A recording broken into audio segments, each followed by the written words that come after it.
Terkait dengan tren outsourcing infrastruktur IT, di sini dapat kita lihat untuk pelayanan infrastruktur IT yang paling banyak di-outsource-kan, yaitu ada 3, terkait dengan server yaitu 70%, lalu untuk internal helpdesk 75%, dan network service sekitar 80%.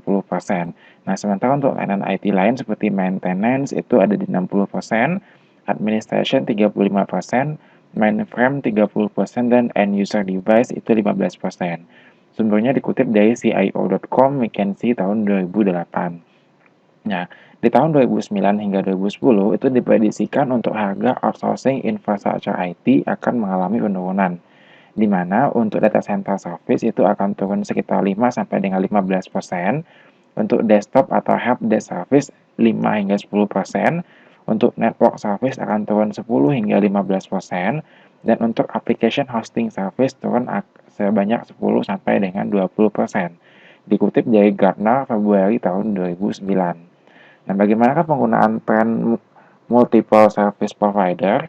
Di sini dapat kita lihat saat ini masih didominasi oleh penggunaan single service provider, di mana multiple service provider hanya digunakan sebanyak 29%. Nah, dari 29% ini, alasan menggunakan multiple service provider dari grafik ini dilihat paling banyak adalah untuk kapabilitas satu vendor itu tidaklah cukup, yaitu 76%, dan yang kedua sebagai untuk mitigasi risiko, 48%.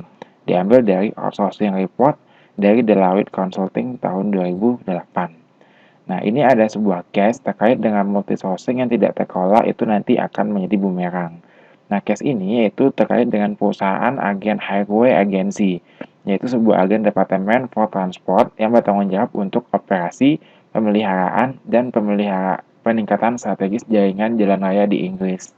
Nah, pada tahun 2005, Highway Agency itu memiliki 100 kontrak dengan external provider untuk menyediakan berbagai macam IT service. Kontrak berbeda untuk helpdesk, aplikasi pendukung, dan telekomunikasi. Ini pernyataan dari Direktur Informasi HA, yaitu Dennis Plumpton. It was like looking at a bowl of spaghetti. It did not seem to have any coherence and it was not clear who was doing what. Nah, pada tahun 2009, HA memutuskan pendekatan gabungan in-house dan single sourcing. Nah, manajemen infrastruktur dan analisa bisnis secara in-house, pengelolaan data center, telekomunikasi, desktop, dan aplikasi pendukung oleh outsource. Nah, kesimpulannya yaitu sehingga memperoleh untuk penggunaan biaya 20 juta euro per tahun dan telah mereduksi budget IT sebesar 10%. Nah, di sini kita akan masuk kepada renegosiasi kontrak outsourcing IT, di mana tren IT outsourcing di perusahaan di global saat ini, mereka tidak menunggu kontrak berakhir sebelum melakukan renegosiasi dengan alasan yang baik. Nah, peluang untuk menaikkan posisi perusahaan cukup signifikan, yaitu hingga 25% untuk perjanjian kontrak yang besar. Nah, masalah yang sering dihadapi dalam pelaksanaan IT outsourcing itu, yang pertama, yang paling banyak adalah terkait dengan komunikasi yang tidak konsisten antara vendor dan tim internal, yaitu ini ada 29%, lalu masalah reporting 24%, kurangnya komunikasi pada saat perencanaan 23%, kurangnya transparansi itu 20%, dan manajemen vendor yang kurang baik 17%. Diambil dari outsourcing report Deloitte Consulting tahun 2008. Nah, sering terjadi masalah komunikasi dan relationship management, ini yang perlu diwaspadai.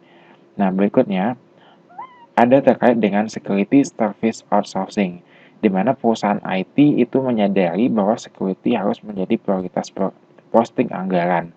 Nah, mereka itu terkadang mulai memilih managed security service untuk menjaga agar biayanya tetap dalam kisaran anggaran.